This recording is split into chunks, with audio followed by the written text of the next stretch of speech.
California, the Golden State. Home to a diverse array of landscapes and people, California is nothing short of iconic. Los Angeles, Hollywood, Yosemite, San Francisco, and the Sierra Nevada mountains are world-renowned, and all add to the beautiful uniqueness of this state. An economic powerhouse, California has the world's sixth largest economy, with a GDP of $3.9 trillion.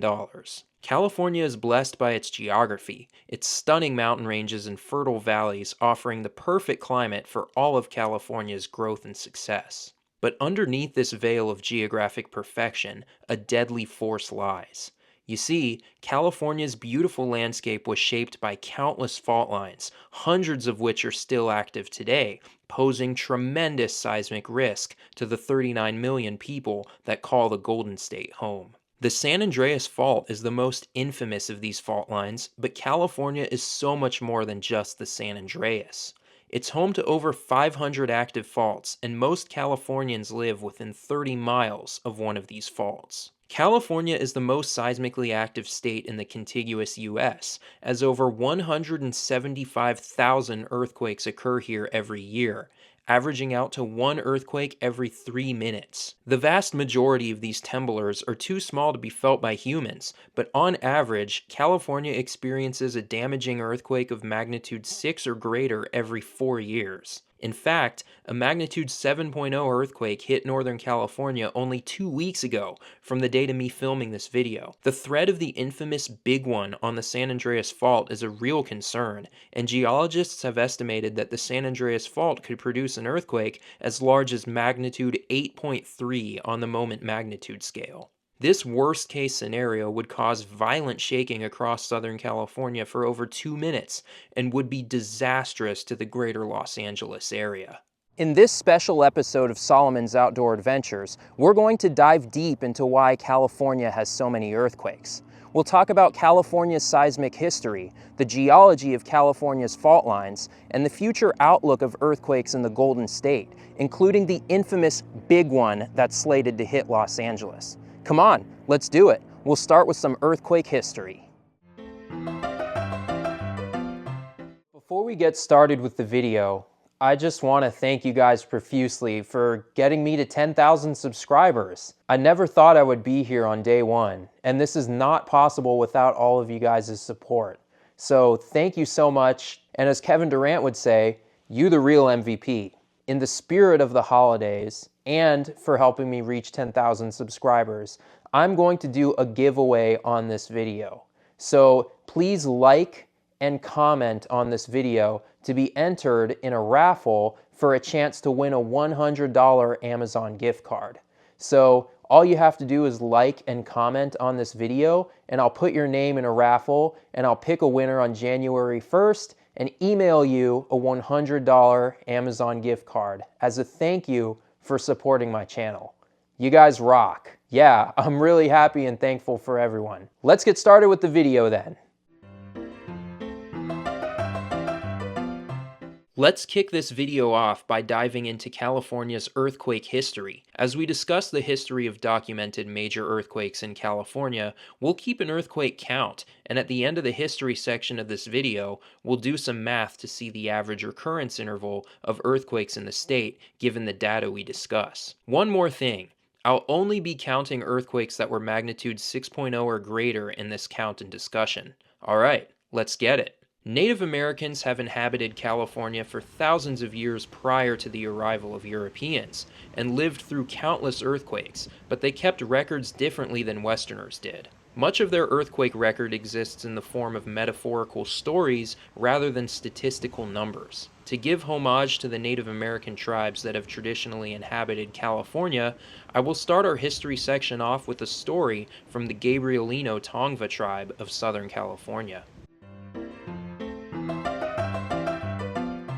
Why are there so many earthquakes in California? Gabrielino Tongva mythology postulates that it's because the land on Earth is actually composed of several gigantic turtles next to one another, complete with dirt, trees, rocks, rivers, mountains, and the like on their shells. This was the work of the Creator, and these turtles facilitated life on Earth for us humans and other land animals. With all the weight of the land on the backs of these turtles, though, they got tired. Eventually, two of them were fed up, so they decided to swim away. As this happened, a gigantic earthquake occurred, and the Creator scolded these turtles, reminding them of how much of an honor it is to do their job they're doing. The turtles agreed and got back into position. They were told to sit still and obeyed for the most part, but every now and then they get tired and move around a little, getting into a more comfortable position. When they move, earthquakes occur, and that is why Southern California gets large earthquakes every few hundred years, according to the Gabrielino Tongva people. If you ask me, this story sounds a heck of a lot like the theory of plate tectonics, and it's awesome to learn this indigenous knowledge. My intention in sharing this story is to spread awareness on indigenous knowledge and to showcase how it can exist in conjunction with mainstream scientific knowledge. In my opinion, the two complement each other rather than being at odds with one another. And I know many academics in my field disagree, but some of our best quote unquote scientific discoveries have been made by listening to and taking into account indigenous knowledge. And in the field of science, this is something that we need to do better. The first earthquake documented by Europeans in California occurred in 1769, felt and recorded by Spanish missionaries in the Portola expedition between San Diego and Santa Ana.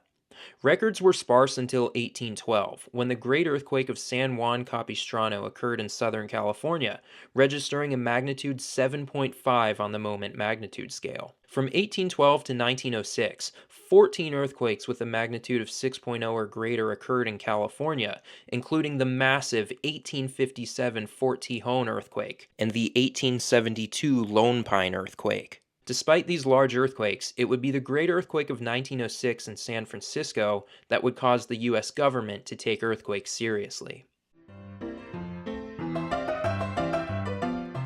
Early in the morning of April 18, 1906, trouble began brewing under the streets of San Francisco.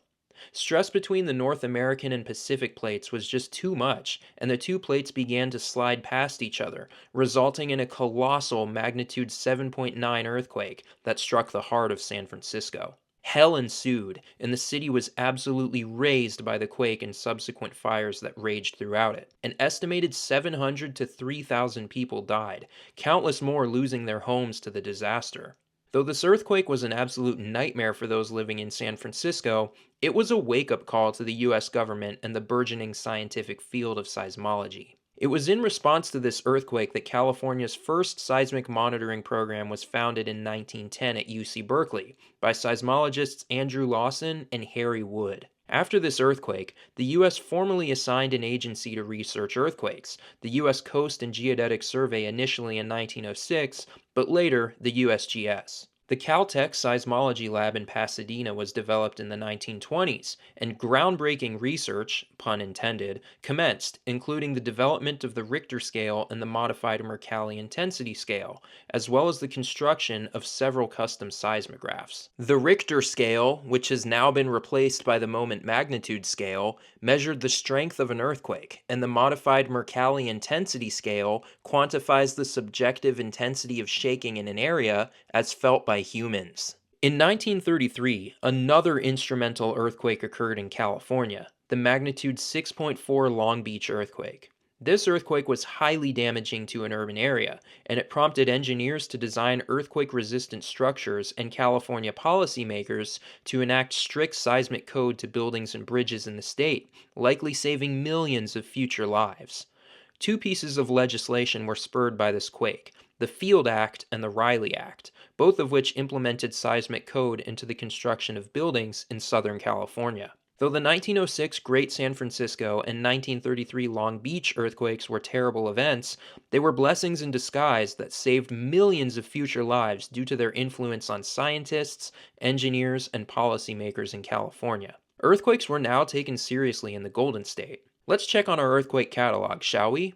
Between 1906 and 1933, 6 earthquakes with a magnitude of 6.0 or greater occurred in the state, putting our grand total to 20 since 1812. From 1933 to today, 32 earthquakes with a magnitude of 6.0 or greater have occurred in California, including some notable ones. The 1989 Loma Prieta earthquake, the 1992 Landers earthquake, the 1994 Northridge earthquake, the 1999 Hector Mine earthquake, the 2019 Ridgecrest earthquake, and the 2024 Cape Mendocino earthquake, which happened only 2 weeks ago from the date of me filming this video. The Loma Prieta and Northridge quakes were instrumental in further refining seismic code in the state, as they occurred in highly populated areas. Our grand total is now 52 earthquakes with a magnitude of 6.0 or greater since 1812. Let's do some math on this. 52 earthquakes in a span of 212 years. That's an average of one magnitude 6 or greater earthquake every 4.08 years in California. What does this math tell us? It tells us that California is a seismically active state, and that if you live here, you're likely to experience a strong earthquake at least once. By now, you know that California is pretty dang seismically active. But why? You know where I'm going with this. Let's bring out the geology. If you take a look at a map of California's fault lines, you'll see that the vast majority of the state is cut up by complex networks of faults. There are 5 main fault systems in the state: the San Andreas Fault Zone, the Walker Lane Belt, the Mojave Block, the Gulf of California Rift Zone, and the Cascadia Subduction Zone. These 5 systems are intimately related to one another and reflect general motion of tectonic plates in and around California. We'll touch on each fault system, beginning with the big bad wolf, the San Andreas. I am literally standing on the San Andreas Fault right now, at the beautiful Carrizo Plain National Monument a few hours north of Los Angeles. Behind me lies Wallace Creek, a true testament to the power of this mighty fault line. You see, Wallace Creek has been displaced about 420 feet from its original location, the San Andreas Fault dragging the stream channel along with it as it grinds along. And the earth is still alive and well under my feet here. In fact, it's moving at a rate of about 1.3 inches per year here on the San Andreas Fault. Let's dive a little bit deeper into the San Andreas Fault right now. The San Andreas Fault is a roughly 800-mile-long fault line stretching from Bombay Beach in the south to Cape Mendocino in the north.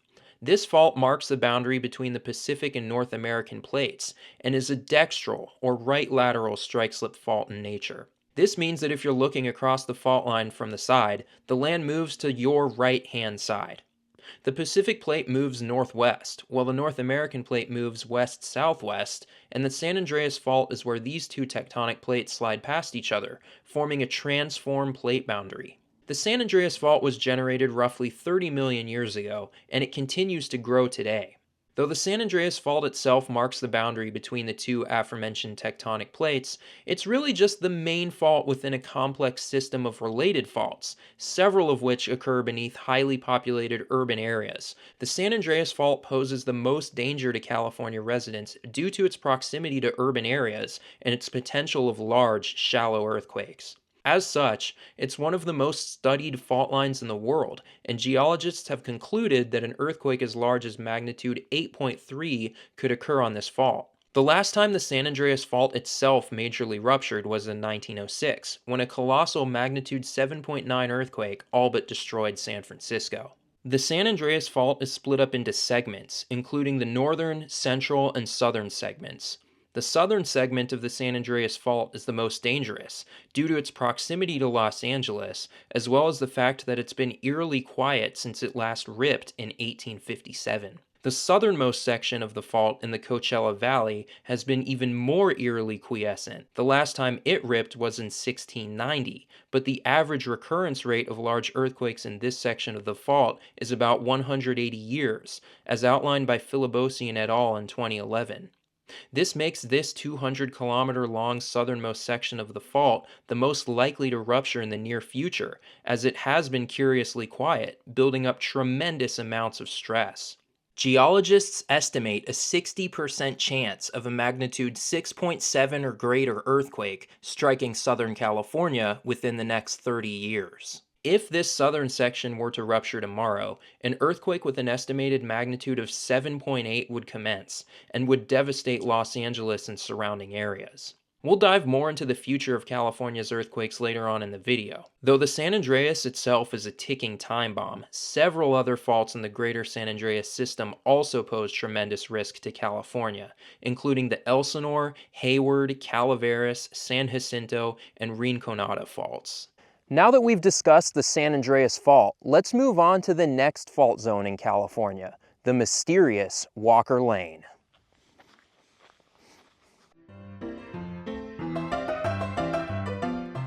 Walker Lane is a mysterious 625-mile-long system of faults in eastern California and western Nevada, running from the enigmatic left lateral Garlock Fault in the south to just east of Mount Shasta in the north, entirely east of the Sierra Nevada mountains. Remember when I said that the San Andreas Fault was the boundary between the Pacific and North American plates? Well, it is, but it's actually a little more complicated than that. See, the fault systems in Walker Lane accommodate roughly 20 to 25% of the stress associated with the aforementioned plate boundary, the San Andreas system accommodating roughly 75 to 80% of that interplate motion. As such, the faults in Walker Lane are highly active and are capable of damaging earthquakes, though not as large or as deadly as those on the San Andreas. Yet. Why did I just say yet? Because Walker Lane is the future San Andreas. The boundary between the Pacific and North American plates wants to move east, but the Sierra Nevada mountains are currently blocking it. In 7 to 8 million years, though, that likely won't be the case, and Walker Lane will dethrone the San Andreas Fault as the boundary between the two plates. While California won't fall into the ocean, in several million years, it could be a giant island hundreds of miles northwest of where it is now. Today, Walker Lane consists of dozens of active strike-slip faults. Much like the San Andreas, the lion's share of these faults are right lateral or dextral, though there are several areas within Walker Lane that contain left lateral or sinistral faults, such as the Mina deflection portion of the seismic zone. These faults also have normal components to them, as the basin and range continues its process of crustal extension. These so-called normal components just mean that the faults are also uplifting mountains and downdropping valleys as they move laterally. The faults in Walker Lane are capable of large, magnitude 7+ earthquakes. Back in 1872, the Great Owens Valley earthquake plowed Lone Pine, registering a 7.4 on the moment magnitude scale. More recently, the 2019 Ridgecrest earthquake, clocking in at a magnitude 7.1, struck in the region. I personally felt this earthquake, and I felt it quite strongly. I was living in Las Vegas, attending college at UNLV. My dad, brother, and I were stuck in traffic on a bridge when the earthquake hit, and the bridge began to rumble rather strongly, bouncing our car up and down. It was honestly pretty trippy, man. Though Walker Lane is capable of large earthquakes, it's not nearly as dangerous as the San Andreas Fault, as the faults in this region are located in sparsely populated areas in the desert. We're going to head down south a bit to talk about California's next system of faults, the Mojave Block. Similar to Walker Lane, the Mojave Block is a system of dozens of right lateral strike-slip faults that accommodate motion between the Pacific and North American plates, east of the main San Andreas Fault Zone. This region lies between the Garlock Fault and the Coachella Valley, and was responsible for two damaging earthquakes in the 1990s, the 1992 magnitude 7.3 Landers earthquake and the magnitude 7.1 Hector Mine earthquake in 1999. This fault system is slightly more dangerous than Walker Lane because it's closer to major population centers than Walker Lane is, but the breadth of this system lies in the remote Mojave Desert, and the main San Andreas Fault Zone is far more dangerous. Let's head even further south to discuss the next major fault system in California, the Gulf of California Rift Zone. I'm standing here on the shores of the Salton Sea. Here, the San Andreas Fault peters out and becomes the Gulf of California Rift Zone. Don't get it twisted, this is still the boundary between the Pacific and North American plates, but rather than sliding past each other, the two plates are now spreading apart in what's known as a divergent plate boundary. This area should actually be under the ocean, as I'm currently standing 226 feet below sea level, but the sediment of the Colorado River Delta keeps the Gulf of California at bay. Pun intended. Though the plates are spreading apart rather than grinding past each other, this area is still seismically active, and these faults pose serious seismic risk to areas such as Palm Springs, Coachella, Indio, Mexicali, Calexico, and to a lesser extent, Yuma and San Diego. To further complicate things, even though this is a divergent plate boundary, there are still strike slip faults in the area, and these strike slip faults are the most dangerous in the system. Back in 1940, a magnitude 6.9 earthquake rocked the area, and more recently, in 2010, a magnitude 7.2 earthquake struck near Mexicali, killing 3 people and injuring hundreds. Let's head to the north end of the state to discuss our last zone of seismicity in California, the infamous Cascadia subduction zone.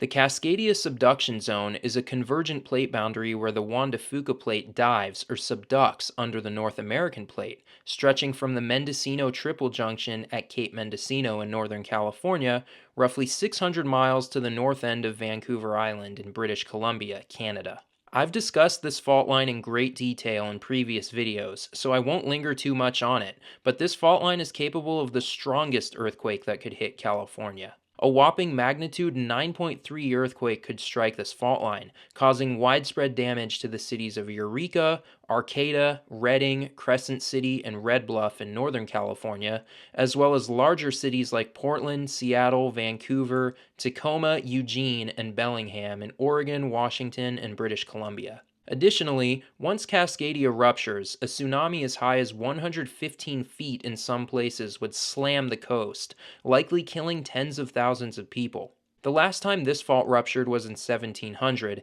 and it tends to rupture every 250 years on average, so you do the math.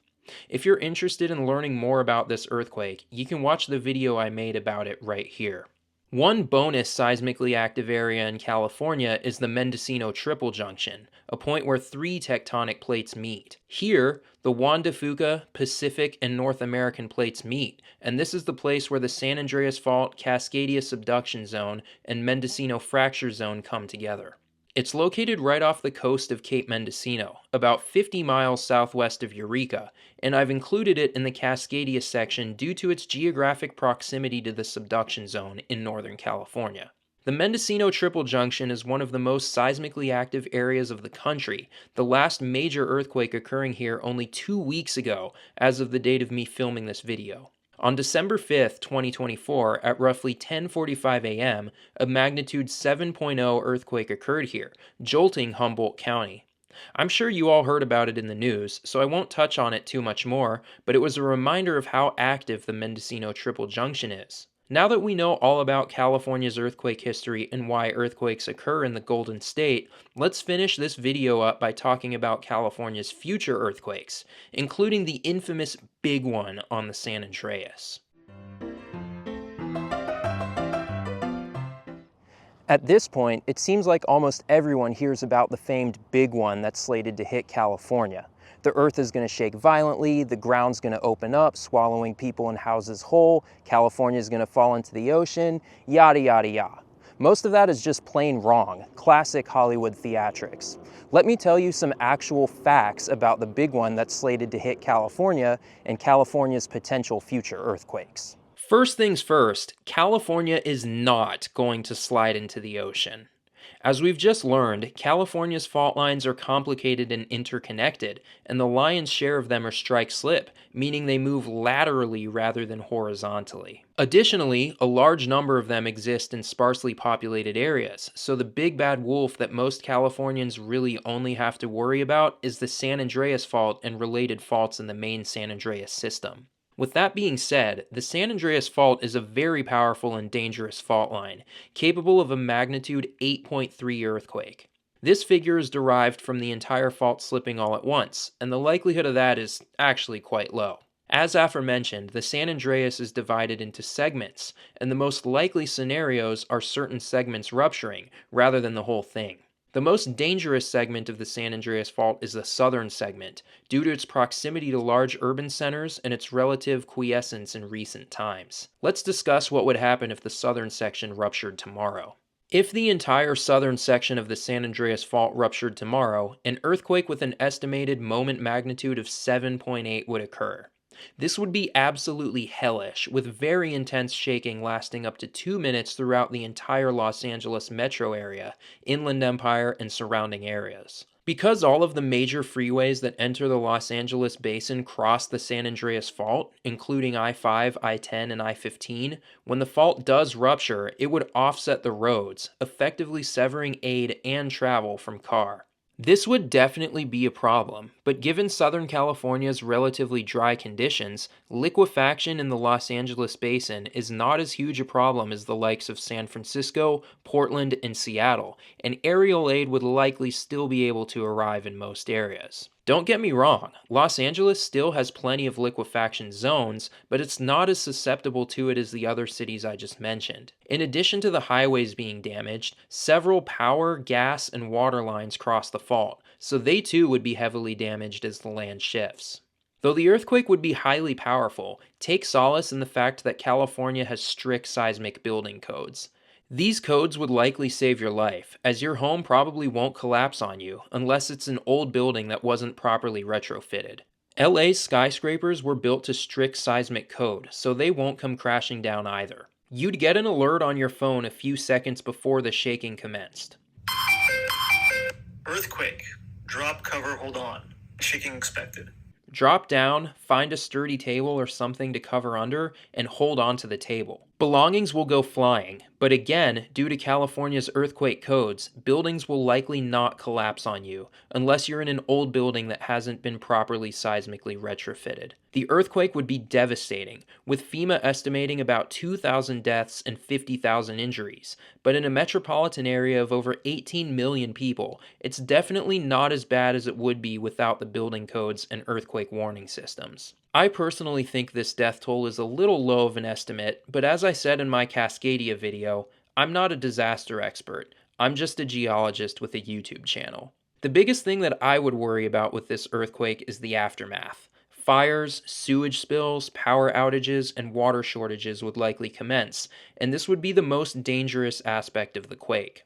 Having a bug-out kit with enough food, water, medicine, and supplies to last you at least a month is critical, as well as having a plan with your loved ones for what to do after the shaking. Federal aid would likely take several weeks to a few months to reach everyone, so I would be prepared to survive that long.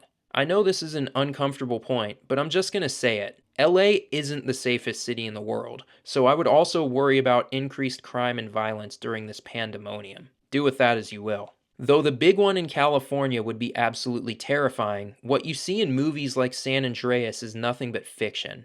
It would be terrible, don't get me wrong, but the city would bounce back and the strict seismic building codes in Southern California would likely save your life, at least from the shaking. Be sure to have extra food, water, medicine, and supplies, and have a plan to survive after the quake as well, and be vigilant and alert about fires, sewage spills, and power and water outages after the quake. That's what I would personally be more worried about surviving. I dove deeper into the big one striking Southern California because that's the most dangerous potential California earthquake. Before you comment Cascadia, I'm only talking about danger in the state of California. Though Cascadia would be much stronger and has the potential to cause more casualties and damage, most of Cascadia's danger is to Oregon, Washington, and British Columbia, and this video is only about California. The other earthquakes that could hit various areas around California would not be as devastating as the big one hitting the southern San Andreas, so I figured by talking about the worst case scenario, you can take lessons there to apply to other scenarios that aren't as bad. California is a beautiful, populous state that's been shaped by its geology. The gorgeous landforms and prime geography of the state are testament to the power of the earth and the active fault lines that continue to shape the land today in the Golden State. Several of these fault lines pose tremendous seismic risk to Californians, especially in Los Angeles and San Francisco, but due to the high amount of earthquakes that have historically hit the state, California is as well prepared for an earthquake as any place really can be, its seismic code and regulations likely saving millions of future lives. The quote-unquote big one will be pretty bad, but it will not outright destroy the state, and California will rebuild and keeping on. Thank you so much for watching this installment of Solomon's Outdoor Adventures, and I really hope you learned some cool stuff about California's earthquakes. Please consider liking and commenting on the video if you liked it, as well as subscribing to my channel if you enjoy content like this. I am eternally grateful for those of you that like, comment, and subscribe to my channel, because without you guys, this wouldn't be possible. Thanks again, and as always, peace!